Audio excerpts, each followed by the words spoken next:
स्वागत आहे. तर आजचा टॉपिक जो आहे तो भूरूपे आपण बघणार आहोत. भूरूपे म्हणजेच लँडफॉर्म. तर या पृथ्वी तलावर पृथ्वी तयार झाल्यापासून वेगवेगळ्या कारकांमुळे वेगवेगळी भूरूपे तयार झालेली आहेत. लँडफॉर्म हा टॉपिक जो आहे अत्यंत महत्त्वाचा टॉपिक आहे, कारण बऱ्याच वेळा खूप सारे क्वेश्चन्स याच्यावर विचारलेले आहेत.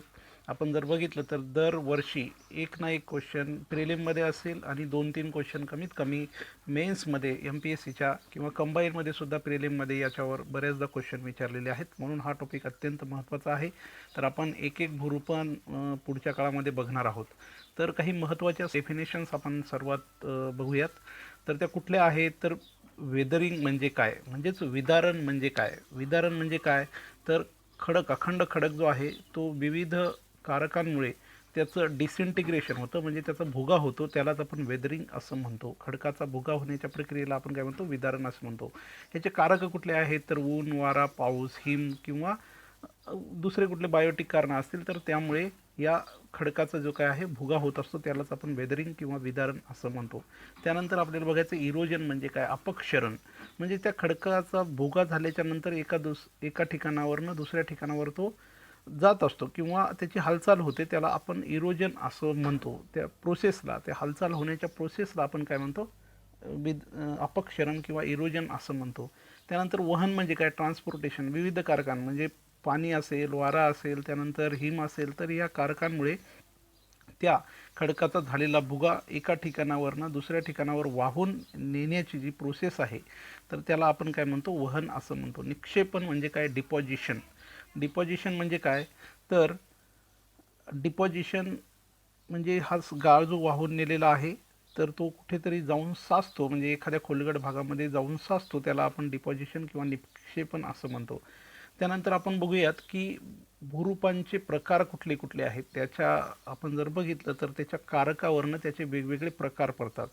तर नदीमुळे होणारी भूरूपे म्हणजेच वहन कार्यामुळे, नदीच्या पाण्यामुळे होणारी भूरूपे, त्यानंतर वाऱ्यामुळे होणारी भूरूपे, त्यानंतर सागरी लाटांमुळे होणारी भूरूपे, त्यानंतर हिम नदीमुळे होणारी भूरूपे. हिम नदी ग्लेशियरमुळे सुद्धा भूरूपे होतात. त्यानंतर नदीमुळे होणारी भूरूपे कुठली कुठली आहेत याबद्दल आपण बघूयात. तर नदीमुळे कुठली कुठली भूरूपे होतात, तर नदीमुळे काही अपक्षरण कार्यामुळे भूरूपे होतात, म्हणजे काही खनन कार्यामुळे होणारी भूरूपे, यालाच खनन कार्यामुळे होणारी भूरूपे म्हणतो. कुठले कुठले होतात, तर व्ही आकाराची दरी, त्यानंतर कॅनियॉन, त्यानंतर घळी, त्यानंतर आपण जर बघितलं तर कुंभगर्ता, त्यानंतर धावत्या, त्यानंतर धबधबे, नालाकृती सरोवर.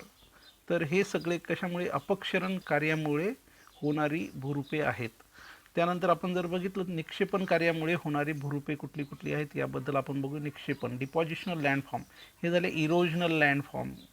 त्यानंतर डिपॉझिशनल लँडफॉर्म कुठले कुठले आहेत, तर पंखाकृती मैदाने, त्यानंतर पूर मैदाने, हे आपण सविस्तर बघणार आहोत. त्यानंतर तिसरं आहे त्रिभुज प्रदेश. तर हे सगळे आपण जर बघितलं तर ही नदीच्या पाण्यामुळे होणारी भूरूपे आहेत. त्यानंतर पहिल्यांदा आपण बघूया व्ही आकाराची दरी. त्यामध्ये व्ही सारखा आकार त्या दरीचा असतो, म्हणून त्याला व्ही आकाराची दरी असं म्हणतात. तर नदीच्या युवा अवस्थेमध्ये पाण्याचा प्रवाह खूप जास्त असतो, त्यामुळे पाण्याचा प्रवाह जास्त असेल तर ते खालील भागात म्हणजे व्हर्टिकल इरोजन जे आहे ते त्याचं जास्त असेल, म्हणजे तळाकडील भागामध्ये जास्त त्याचं इरोजन असेल. आणि जो हॉरिझॉन्टल और लॅटरल इरोजन आपण जे म्हणतो तर ते कमी असणार आहे. त्यामुळे नदी खोल होणार आहे आणि व्ही आकाराची नदी तयार होऊ शकते, त्यालाच व्ही आकाराची दरी असं म्हणतात. त्यानंतर खूप असा एकदम तीव्र उतार जर असेल, भिंतीसारखी अरुंद दरी असेल, तर त्याला आपण घळई असं म्हणतो, जॉर्ज असं म्हणतात. त्यानंतर भारतामध्ये सर्वात खोल जर घळई म्हटलं तर गिलजिट, म्हणजेच आत्ताचा जो लडाखचा एरिया जो आहे, तर लडाखच्या एरियामध्ये सर्वात खोल दरी 5,500 मीटर सिंधू नदीवर ही नदी आपल्याला बघायला मिळते. त्यानंतर जगात सर्वात खोल घळई जी आहे ती नेपाळमधील काली गंडकी, जवळपास 5,600 मीटर खोल ही आहे. त्यानंतर जेव्हा नदी जास्त खनन कार्यामुळे दरीमध्ये दरी बनते, म्हणजे खूपदा पूर आल्याच्या नंतर एका दरीमध्ये दुसरी, दुसऱ्या दरीमध्ये तिसरी, असा पायऱ्यासारखा आकार तयार होतो, त्याला निदरी किंवा कॅनियॉन्स असं म्हणतात. तर ही झाली घळई. घळीसारखा भिंतीसारखा आकार असतो, एकदम भिंतीसारखा तीव्र आकार आहे. आणि जो मधला जर आपण हे पाहिलं, त्याचा तळभाग बॉटम जर पाहिला तर हा एकदम सगळीकडे सारखाच आहे. त्यानंतर या भागामध्ये जर आपण पाहिलं तर हे पायरीसारखा आकार तयार झालेला आहे, पायरीसारखा आपण बघू शकतो इथे.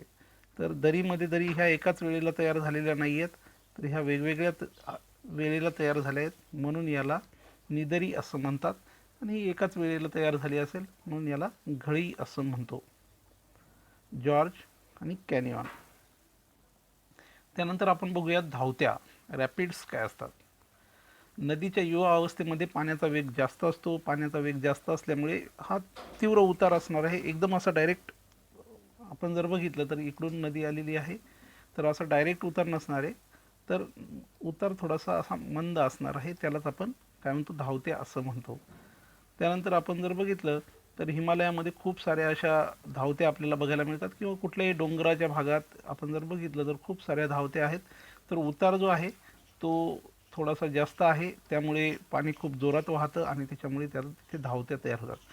त्या धावत्या कधी कधी इथे जर हा धावती आपण बघितलं, इथे उतार तीव्र आहे, त्यानंतर इथला खडक जर मृदू असेल तर काही काळानंतर या पाण्यामुळे हा खडक जो आहे, पूर आल्याच्या नंतर हा खडक जो आहे तो वाहून जाईल. हजारो लाखो वर्ष लागतात ह्या वाहून जाण्यासाठी. याचं अपक्षरण होत होत होत होत इथे एखाद्या दिवशी असं काय होईल तर डायरेक्ट स्लोप तयार होईल, तीव्र उतार, अचानक तीव्र उतार तयार झाला, त्याला असं धबधबा असं म्हणतो, वॉटरफॉल असं म्हणतो. मृदू व कठीण खडक असल्याने मृदू खडकाचे जास्त खनन होईल व वाहत्या नदीमुळे अचानक तीव्र उतार तयार होईल व त्यास धबधबा असं म्हणतो. जगातील सर्वात उंच धबधबा एंजल धबधबा आहे, 923 मीटर. व्हेनेझुएलामध्ये आहे, रिओ करोनी या नदीवर आपल्याला बघायला मिळतो. नदीच्या युवा अवस्थेमध्ये हे धबधबे आपल्याला आढळतात. कधी कधी विचारतात की कोणत्या अवस्थेमध्ये, यूथ स्टेजमध्ये आपल्याला बघायला मिळतात, युवा अवस्थेमध्ये. त्यानंतर भारतातील सर्वात उंच कुचिकल धबधबा आहे, 455 मीटर उंच आहे, कर्नाटकमध्ये. वराही नावाची नदी आहे, वराही वराही नावाच्या नदीवर कर्नाटकमध्ये आपल्याला बघायला मिळतो. ही नदी अरबी समुद्राला जाऊन मिळते. त्यानंतर आपण बघणार आहोत रांजण खळगे काय असतात. पॉटहोल्स किंवा कुंभगर्ता सुद्धा त्यालाच म्हणतात. तर खूप वरतून पाणी पडल्यामुळे किंवा उतार तीव्र असल्यामुळे कधी कधी इथे आपण जर बघितलं तर थोडा मृदू खडक असेल, इथे कठीण खडक आहे आणि त्यामुळे मृदू खडक निघून जातो आणि त्याच्यामुळे असे पॉटहोल्स किंवा रांजण खळगे किंवा कुंभगर्ता आपल्याला बघायला मिळतात. ह्या नदीपात्रामध्ये बऱ्याच ठिकाणी असतात जिथे कठीण खडक व मृदू खडकाचे थर आपल्याला आढळतात. तर आपल्याला रामकुंड आपल्याला गोदावरी नदीमध्ये सुद्धा बघायला मिळतो. त्यानंतर आपल्याला कुकडी नदीवर निगोज या ठिकाणी अहमदनगर जिल्ह्यामध्ये एक प्रसिद्ध असं कुंभगर्ता आपल्याला बघायला मिळतात. रांजण खळग्याचं बेस्ट एक्झाम्पल या कुकडी नदीवर आपल्याला बघायला मिळतं, हे अहमदनगरमध्ये आहे. त्यानंतर नागमोडी वळणे किंवा मिएंड्रिंग म्हणतात याला. नदी नागमोडी वळणं घेते, नदी येत असताना ही कोणत्या अवस्थेमध्ये घेते तर मध्य अवस्था किंवा वृद्ध अवस्था.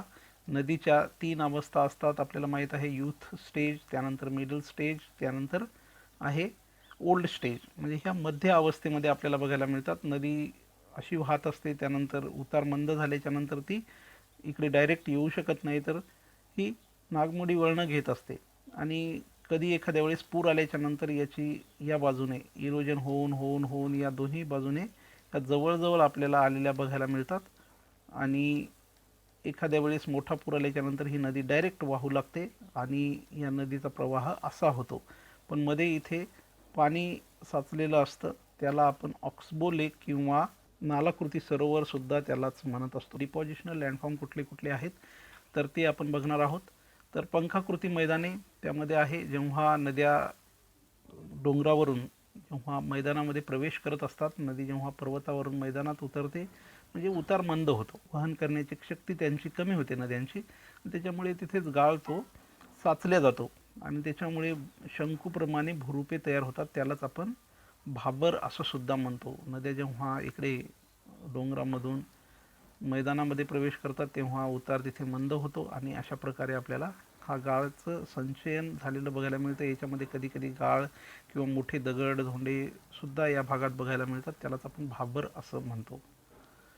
त्यानंतर पूर मैदाने, यालाच आपण नॅचरल लिव्ही सुद्धा म्हणतो. पूर मैदाने, नदीला जेव्हा पूर येतो तेव्हा त्यावेळी नदीच्या काठावर गाळाच्या संचयनामुळे तट तयार होतो, त्यास पूरतट असं म्हणतात. ही जी आहेत पूर मैदाने तयार झालेली आपल्याला बघायला मिळतात. आणि ही आपल्याला तट, एक नदीचा तट आपल्याला बघायला मिळतो. त्रिभुज प्रदेश आपण जर बघितलं तर त्रिभुज प्रदेश, नदी आल्यावर इकडे नदी जेव्हा समुद्राला मिळत असते तेव्हा नदीच्या मुखाजवळ, नदीचं जिथे उगम होतो त्याला उगमस्थान म्हणतात. नदी जेव्हा समुद्राला मिळते तिथे त्याला काय म्हणतो आपण, नदीचं मुख असं म्हणतो. नदीच्या मुखाजवळ म्हणजे इकडे समुद्र आहे, तर समुद्राच्या शेजारी गाळाचं इथे संचयन होतं आणि असा मोठा असा त्रिभुज प्रदेश तयार होतो असतो. तिथे या मुख्य नदीच्या वेगवेगळ्या वितरिका तयार होतात. एका नदीपासून वेगवेगळ्या नद्या तयार होणं त्याला आपण वितरिका असं म्हणतो.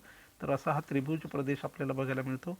भारतामधील सर्वात मोठा आणि जगातील सर्वात मोठा, जवळपास 75,000 स्क्वेअर किलोमीटर त्याचं क्षेत्रफळ आहे, असा सुंदरबन डेल्टा आपल्याला या भारतामध्ये बघायला मिळतो. ज्या गंगा नदी आणि ब्रह्मपुत्रा नदींच्या तीरावर हा बघायला मिळतो. ज्या नद्या खूप लांब असतात त्या नद्या खूप मोठा त्रिभुज प्रदेश तयार करतात, कारण त्या खूप गाळ वाहून आणतात आणि तिथे त्रिभुज प्रदेश तयार करत असतात.